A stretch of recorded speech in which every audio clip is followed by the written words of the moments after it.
Why won't you work?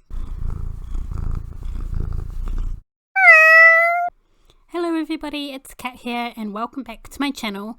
Today we are doing the Slim Build Challenge by James Turner, formerly The Sim Supply. So he created these two empty shells and you're supposed to build a house 3 tiles wide and 4 levels high in this small gap.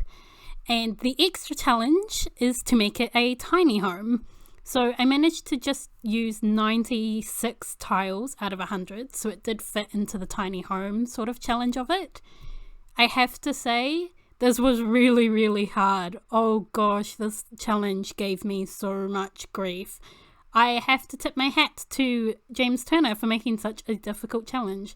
I saw Deligracy do this and I honestly didn't think it would be this hard. She appeared to make it so flawless and did it so fast, in my opinion.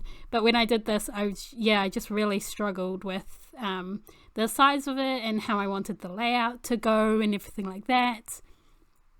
Putting stairs in this house was a borderline nightmare. I had so much trouble with it, trying to figure out what angle I want the stairs, whereabouts I wanted the stairs, and just what I could move and what rooms I could put around the stairs.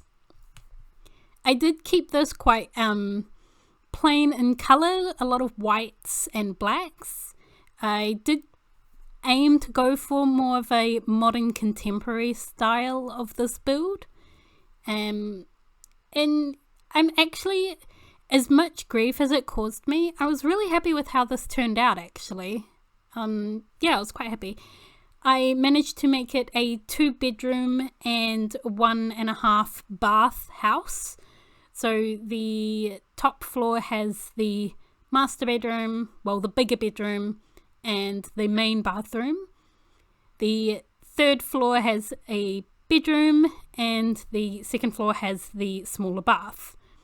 On the bottom floor, I did put the kitchen, dining room, and also a small sitting area.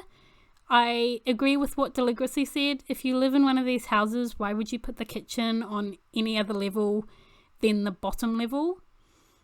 It just doesn't make sense to carry all those grocery bags up the different floors, up all the stairs and everything.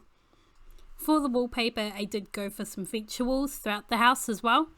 For the kitchen, I did take inspiration from Deligracy in terms of putting the counters down underneath the staircase, and that's not really enough room. Hang on. Okay, there we go. So that's enough room to just extend the cabinet a bit. Wait, where did my door go? Ugh. And now my flooring's gone. I'll fix that later. Anyways, this house has caused me a lot of grief.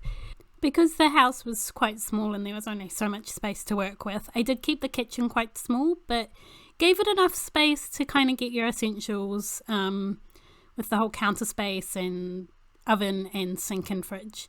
On the opposite side from the kitchen, I placed the dining table.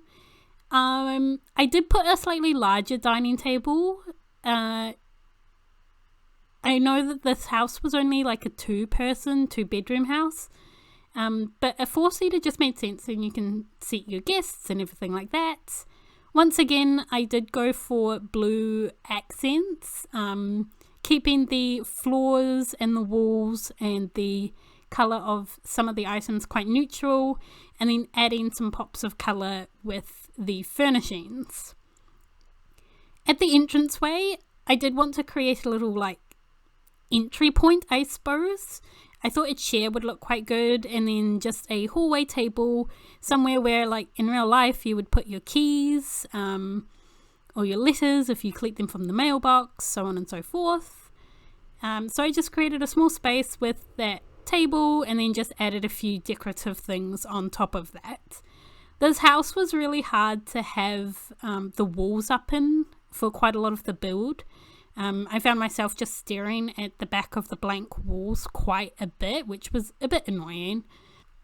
And then I just finished up the entranceway with a coat rack again, and just chucked a few paintings in the dining room and also one at the end of the stairs. For the bathrooms, so this one was the half bath. It was just toilet and a basin with a sink, some toilet paper and some towels as well. Kept it pretty basic. In terms of the upstairs bathroom, this was supposed to be the full bath, so I did want to put a shower in there, and then I went to go put a toilet in there and realised this wasn't going to work. Ended up splitting it into 2 bathrooms because that just seemed to work. So for this area, I decided to make this the lounge room. Due to the sheer size of it, you can only kind of fit a couch and a TV. I did try to fill the space as much as possible by adding lots of decor items and everything. This little end table, I swear, looks more like a seat than an actual table. But I do like the way that it matches with the rest of the tiny living couch city and everything. Decided to put a bookcase there as well, and a few pot plants, and then a lamp, just to fill that back wall up there as well. On the other side of the lounge with the TV, I decided to just put a painting there to fill that wall because it was a bit blank as well. And then add a rug there. This is the top of the staircase on that same level. I did want to fill this space up with something, and I couldn't really think of anything to be quite good in terms of size, so just ended up putting a guitar and a plant there. On the 3rd floor with one of the bedrooms, I intended to put a little study nook under the stairs. I thought it was quite a good, cute little space to put it, and because there are 2 Sims living in the house, I put 2 desks with chairs there as well.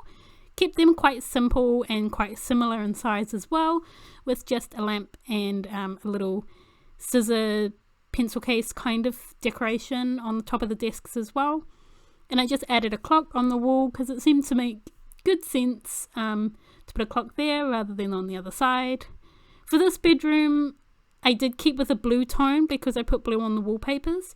There isn't really a lot of room in this bedroom, so all I could kind of fit was a bed, a bedside table with a little candle decoration, and then the little nook down the end there was perfect for a dresser, mirror in the top, and then just a couple of things on top of the dresser for decoration as well. To finish up the space, I just popped a rug down below. I do try to keep the rugs different from all the other ones in the house, and ended up just going for a bit of a different palette for that one. The black seemed to work really well, and then just finishing it off with some tiny living paintings. So for this room, it is the slightly larger room, so it's probably more of, I wouldn't really call it a master bedroom, but it is on the bigger size, just slightly. Both rooms are actually quite small. Here I did initially want to put a little sitting area or a bookcase or something like that. I fiddled around with the furniture quite a lot and realised I didn't really have the room for it. I did put a slightly taller dresser. The tiny living dressers are perfect for these little small spaces where you can still put dressers in them.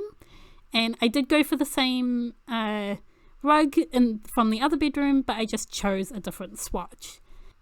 And then the last thing to finish off, I just popped a painting on the wall there as well.